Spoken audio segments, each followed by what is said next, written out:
大家好，今天是2023年3月25号，比特币整理盘整人盘也是跟家人们计划了有4天。从当时这一根 K 线开始的时候是提醒家人们，我估计有可能这个位置主力不会再做进攻的动作，不排除它有可能就是箱体震荡为主。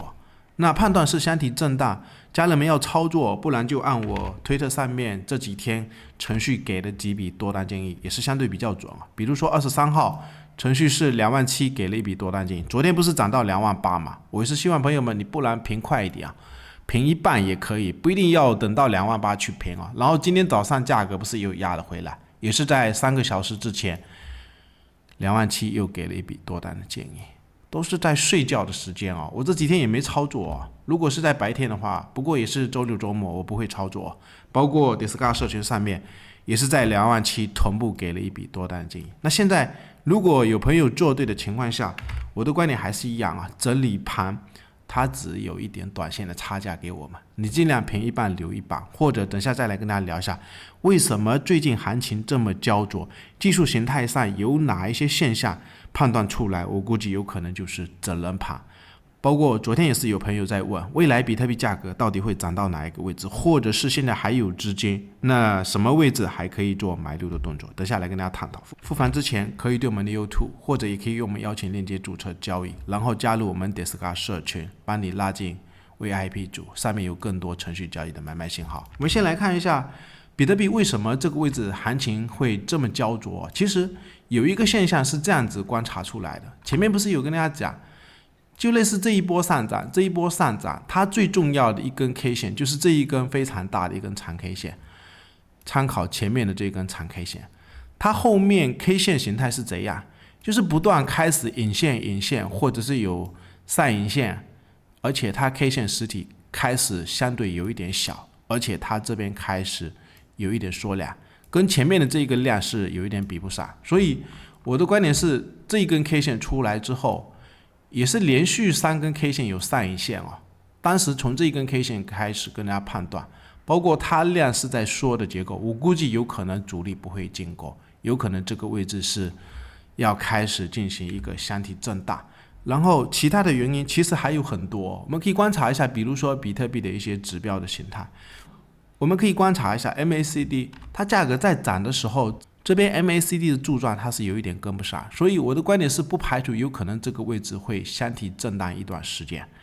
不过现在比较好的一个原因是，它其实都是在多方的结构，所以我的观点是你尽量压回来，如果是短线要买的话都可以买可以做一些高抛低吸，因为它整个 MACD 全部都是在这个零轴上方，也就是多空的平衡区，它是在多方的区间零轴上方全部都是多方的区间。不过如果中线的朋友要做买点的朋友，我的观点是你去留意一下，比如说上一波这个位置它也是柱状开始收缩，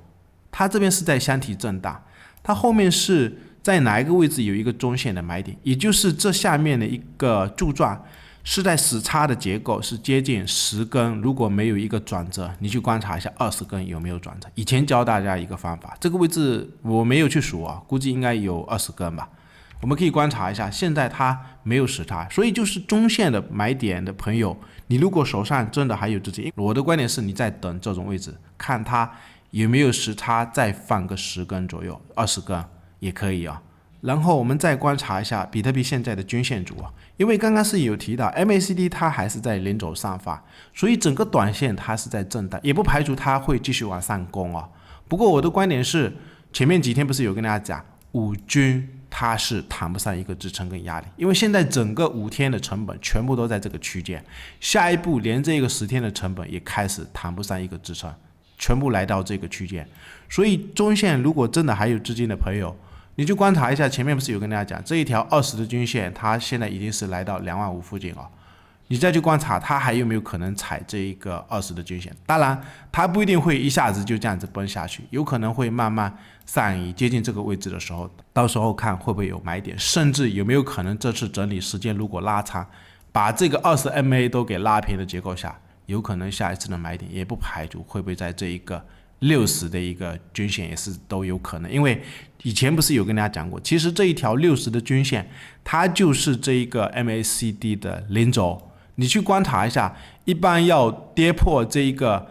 60均线的时候，它这个 MACD 就是跌破零轴，或者是要突破这一个60 MA 的时候，它这个位置就是要接近突破零轴的位置。以前给大家分享的这个知识，这是很重要的一个知识哦。很多人有时候是不明白到底这个 MACD 是什么原理，其实它是有一点均线的原理，就是隐藏在这个60 MA 或者是50 MA 也都可以哦。然后我们再观察一下，也就是这2天有跟大家提到的一个观点，比如上一波比特币这一波井喷的时候 ，KD 指标是过了80，这2天也是有跟大家讲到一个观点，你去观察一下比特币什么时候会调整，有可能这一个 KD 指标它会破80，现在感觉 K 值已经有一点破80，所以我的观点是这个位置是在震荡啊，有可能随时也会再反这个80，或者是再破80，再反80，再破80。它如果整理时间在拉长的情况下，我的观点是下一次你就观察它有没有在这个50附近，什么时候死叉到这个50附近的时候，再观察有没有一个中线的买点，这也是一个判断中线买点的一个方法。因为我个人的一个观点也是很早之前跟大家有讲过的，比特币在月线里面可能目前整个走势它就是在走出牛哦，因为我们可以观察一下，比如说历史上比特币20年5月份产量减半的时候，当时比特币价格是在1万美金哦，然后它见底的时间是在19年初这个位置，价格是在3000美金，等到它减半的一个位置，比特币都已经涨了2倍。历史上更早的一个位置也是一样，比如说16年7月份比特币产量减半，这个位置价格是在600至500美金哦，但是它见底的时间是在15年初这个位置见底，价格是在150美金。它等到产量减半的时候已经是涨了3倍哦。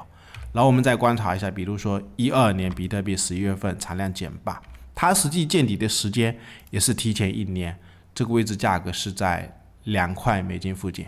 等到减半的时候它已经涨了4倍。所以我的观点是这样子，目前23年初或者是22年底这个位置15000涨到现在，其实比特币涨了1倍都不到，尽量有压回的位置你应该要买。如果等到产量减半的时候，有没有可能比特币价格来到45000，挑战了这一个很重要的，是不是一个 N 型的转折区，还是说很多朋友讲的是1、2、3、4、5，我的观点是有不同的浪形输法，以后来跟大家讲。所以我的观点是，等到24年5月份产量减半的时候，有没有可能已经挑战了这一个45000？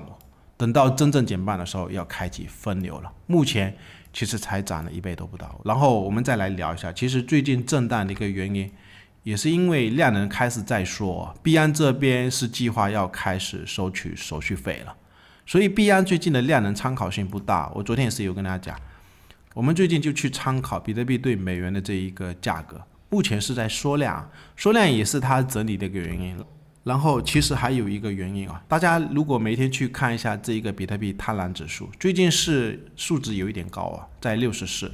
我们可以看一下这1年多的它整个波动，上一次在2万的时候，当时这个贪婪指数它是达到前面的这一个支撑区，所以目前贪婪指数在高位。我的观点是，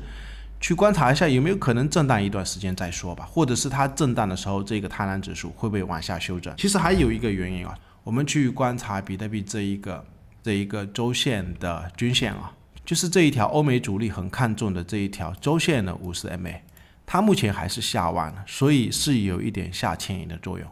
我的观点是这个位置先震荡嘛，震荡到时候如果50的成本来到这个低位以后，到时候看这边会不会翘头，有可能整理到位。方向还是一样，继续给我往上去看啊。最后还是一样，可以点我们的 YouTube。